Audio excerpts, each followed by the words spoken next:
ফকিরের কপাল লইয়া রাজা বাদশাদের কপালের চিন্তা ভাবনা করাটা ঠিক না, বুঝছস?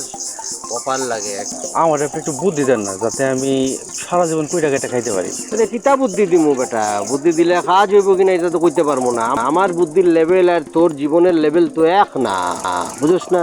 বুদ্ধি দিলে যদি কাজ না হয়, তাহলে এই বুদ্ধিতে আমি কি করুম কিন্তু? এমন একটা বুদ্ধি দেন যে বুদ্ধিতে আমার কাজে লাগে। আচ্ছা ঠিক আছে, আমি তো আমার লেভেলের চিন্তা ভাবনা করি, বুদ্ধি দিতে পারবো। তোর লেভেলের বুদ্ধি দিতে হলে তো একটু ভাবতে হইব, তাই না? একটু ভাবিয়া চিন্তা করিয়া তারপর তোকে বলবো। এখন কোনো বুদ্ধি দেওয়া যায় না এই মুহূর্তে।